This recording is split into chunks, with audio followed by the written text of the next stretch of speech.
रात की सवारी। एरी स्टोरी। रात के 2 बज रहे थे। जोरों की बारिश हो रही थी। घना अंधेरा था। बादल रह रह कर गरज रहे थे।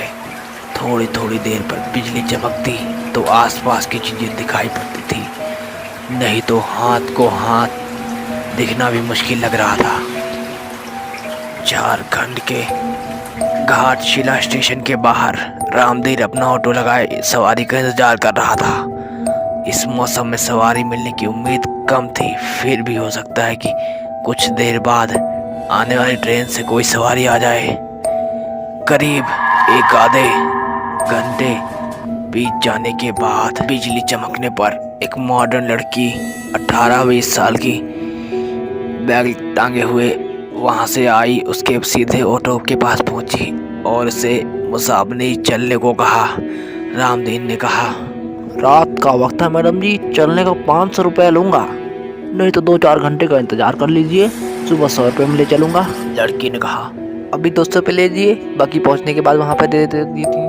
और फिर रामदीन ने ऑटो बढ़ाया और स्पीड भगाई और चलते चलते करीब आधे घंटे के बाद एक गांव आया। वहाँ पर एक घर के बाहर लड़की ने ऑटो रुकवाया और वह ऑटो वाले से बोली कि मैं अंदर जाके पैसे लेके आती हूँ। और फिर काफ़ी देर होने के बाद वह घर के अंदर से बाहर नहीं आई लड़की।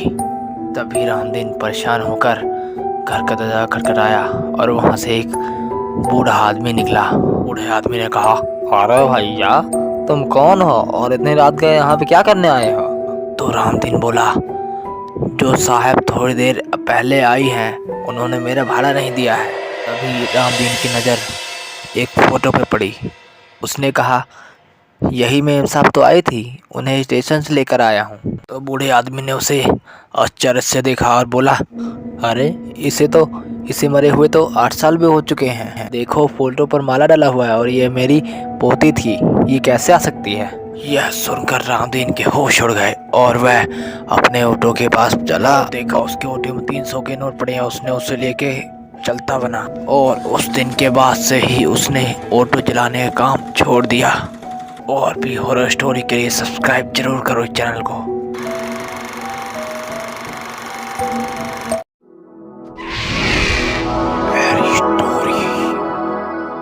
ऊपर वाला जब भी देता देता छप्पर फाड़ के।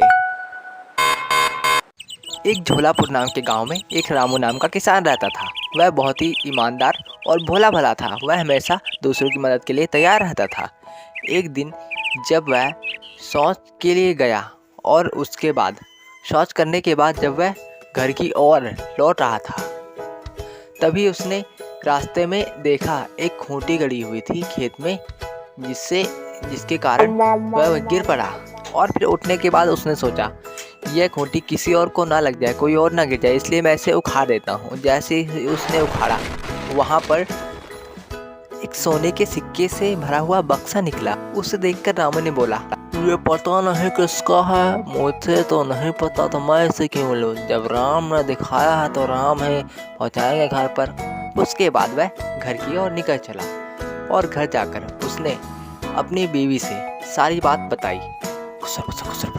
उसकी बीवी उससे भी भोली थी।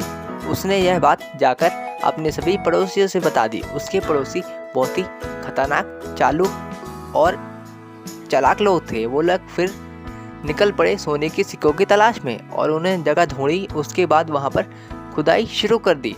जैसे उन्होंने तुरंत खोदा, वहाँ पर ये क्या, उसमें तो बिच्छू निकले, बिच्छू से भरा हुआ बक्सा निकला। वह लोग इसे देखकर यह सोचने लगे, अरे ये क्या, रामू ने तो हमें मारने की बहुत अच्छी योजना बनाई। उसके बाद फिर वह लोग बिच्छू का बॉक्स भरा लेके वह लोग चले गए और रामू के घर के ऊपर उसकी छत पर डाल दिया। लेकिन धन है ऊपर वाला और उसकी लीला। जैसे ही वह बिच्छू से भरा हुआ बक्सा गिरता, वह सारे बिच्छू घर में उनके जाके सोने के सिक्के बन जाते हैं। फिर रामू ने उन सब सोने के सिक्कों को इकट्ठा कर लिया और भगवान को धन्यवाद करते हुए बोला, देखी भगवान की लीला, ऊपर वाला जब भी देता थप्पड़ फाड़ के। जय श्री राम। आपको अच्छी लगी तो ऐसे थोड़ा मार दीजिए हाथ, आप थोड़ा सा मार दीजिए। खत्म। Bye bye, goodbye, tata tata. Harry story. सुन लो बच्चों ये कहानी हैरी की जुबानी नहीं। ओए मुन्ना, एक बार की बात है, एक बार जंगल के निकट दो राजाओं का घोर युद्ध हुआ। उसमें से एक जीत गया और दूसरा हार गया। और ये ले, ये ले। ए भैया बस करो, कितना मारोगे? अब हार तो गया हूँ, मर तो गया हूँ मैं। और इसके बाद सेनाएं सब वापस लौट गई, लेकिन वहाँ पे एक ढोल रह गया उनका। ओए उस ढोल को जो लोग सेना के साथ गए थे उससे बजा बजा कर अपनी वीरता की कहानियां सुना रहे थे। और उसके बाद एक दिन ऐसी आंधी आई, वो ढोल सीधा उड़ के जाके एक पेड़ की टहनी पे जंगल में अटक गया। ओए वो इस तरह अटक गई जैसी हवा चलती डम डम बजता वहाँ पर। ओए एक सियार उस एरिया में घूमता था, जब उसने आवाज सुनी तो वो डर गया पूरा। ऐसी आवाज उसने पहले किसी जानवर की नहीं सुनी थी। वो ये सोचने लगा, अरे भैया ये कौन सा जानवर है? आज हमने इसको पहली बार देखा। उसके बाद वो हर रोज देखता कि वो चार पैरों वाला है या फिर उड़ने वाला कौन सा जानवर है। एक दिन सियार की नजर उस गिलहरी पे पड़ी जो उस पे बैठ के खाना खा रही थी। और तभी आवाज आई ढम ढम की। तब उससे पता चला कि वो कोई हिंसक जानवर नहीं है। फिर वह उसके पास गया और उसको देखा उसके हाथ पैर तो नहीं है। फिर वो सोचा अब इसकी गेम चखता हूँ, और सियार के पास गया वो और बोला, ए जानेमन, आज मैं एक बहुत ही मोटे तगड़े शिकार का पता लगा कर आया हूँ। फिर सियार पूछने लगी, तुम मार के क्यों नहीं लाए उसे? फिर सियार गुस्से में आकर, क्योंकि मैं तेरी तरह मूर्ख नहीं हूँ। वो एक खोल के अंदर छिपा हुआ है, चमड़े की खोल के अंदर। उसमें खोल ऐसा है, दोनों तरफ चमड़ी लगी हुई है। एक तरफ से करता और दूसरी तरफ वो भाग जाता।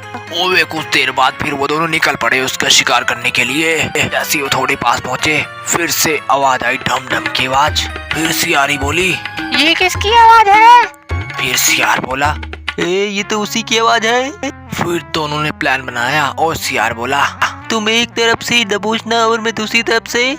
और दोनों फिर काम पर लग गए। और फिर सियार बोला, जैसे ही चमड़ी फटे उसे दबोच लेना। और फिर जैसे उन्होंने फाड़े चमड़ी फट गई। उसमें कुछ भी नहीं था। दोनों माथा पीट कर रह गए।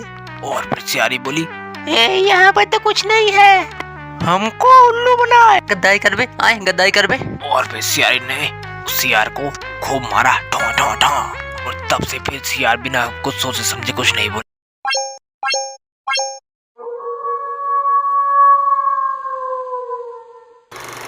खत्म, टाटा, बाय बाय।